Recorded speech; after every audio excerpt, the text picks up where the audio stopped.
Hey everybody, John here with a Gamer Multiclass unboxing video, and today we have Space Hulk. If you're not familiar with Space Hulk, this is a board game based on the Warhammer 40,000 miniatures game. So if you've played 40K, then you've probably heard of this game, and even if you haven't, you'll find that if you do play it, that there's going to be a lot of things that should be familiar to you. So we have Space Marine Terminators versus Tyranid Gene Stealers, and this is a very thematic two-player board game. Each side plays differently, and the mechanics of the game really create a distinct feel for how each side plays. The Terminators rely on their superior firepower to try to gun down the Gene Stealers at range, and they're very cumbersome and they move slowly. And the Gene Stealers, they don't have ranged weapons, but they're deadly in close combat, and they try to use their swarm tactics to overwhelm the Terminators. If they can get into close combat with them, then what typically happens is that it goes downhill for the Terminator player. Now, believe it or not, I had been planning on doing this video for a few days, and then Games Workshop just announced that they are re-releasing Space Hulk for the 2016 Christmas season. This version here is from 2014. I had an unopened copy in my collection from the last time it was released. The limited release model has been a point of contention with a lot of people, and that could really be the topic of an entirely separate video. I mean, why Games Workshop does that, whether that's a smart thing or a bad decision on their part.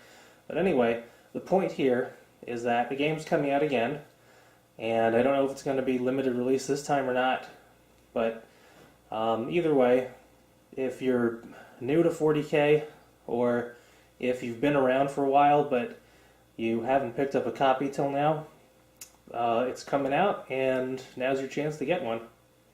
So this is pretty cool. On the side of the box here, there's this painting guide, and then a visual reference that shows you what the different miniatures are, what the equipment is for the Terminators. The Gene Stealers are all the same. I mean, the sculpts are different, but they all have the same stats, except for the Broodlord. That's the one there's one different. But the Space Marines, the Terminators, are all equipped differently.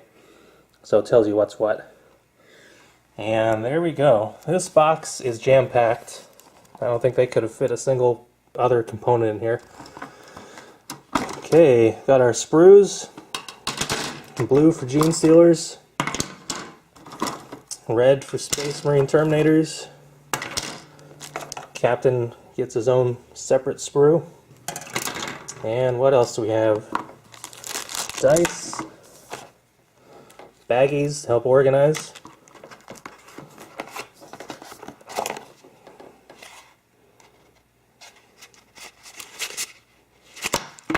There we go. Sand timer. That's another interesting aspect of this game. Speaking of mechanics, the Gene Stealer player, he can take as long as he wants to plan out his move on his turn, but the Space Marine player has to use this timer, and I think it's at least 2, might be 3 minutes, and that just it really creates added tension and theme, and just really helps make the game more memorable and immersive. Just a simple thing like that really changes the gameplay and the experience. And here we go. This is a lot of cardboard, and that's actually where the bulk of the weight of this box is. All the tiles. There's a lot here. All the tiles and different counters. Alright, those will be fun to pop out. And there we go with the 2 books. We got our rule book and the mission book.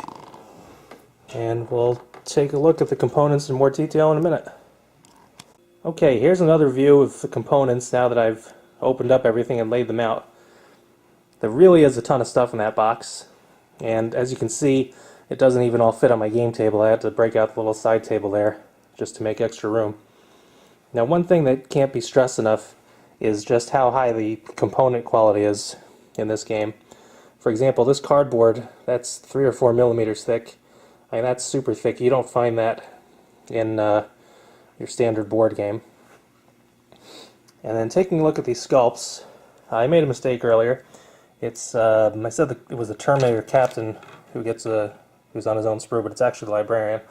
But these sculpts are incredibly detailed and dynamic, and the thing that's even more amazing about them is that they are push fit. And with push fit models from Games Workshop in the past, I'm thinking specifically of Assault on Blackreach. For the Orc Boys and the Space Marines in that box, they were the poses were fairly static. I mean, push fit's convenient. It's, a lot less parts to glue together, and it's great for beginners. But there definitely was this feel that they kind of all were doing the same thing. They all looked very similar, especially when you had a whole box worth of them. But no, these are all, each Marine, all 12 of them, these are all individual sculpts. The Gene Stealers too, I mean, there's some duplicates in there, but yeah, so these two sprues are the same. But there's a good variety of models on there for the Gene Stealers. Okay, going back for a moment to the release model that Games Workshop uses for Space Hulk, on the last page of the rulebook, it states that this is the 4th edition of the game. Second paragraph, first sentence. So this particular copy I purchased in 2014, the last time it was released. Now, for what I've read, the version that's going to be coming out pretty soon, and here in 2016, is going to be identical to this one. So if you already have a copy from 2014, there is not going to be anything new or different about the one that's coming out, so there's not going to be any compelling reason to buy it. Now, if you have an older version of the game, pre-2009, which I'll get to in a moment, then, and you really enjoy Space Hulk and you want to get a new, updated version of the game, then now's your chance. Now, the interesting thing, 3rd edition, that came out in 2009. Now, between the 3rd edition in 2009 and 4th edition in 2014 and now 2016, there are only very minor changes.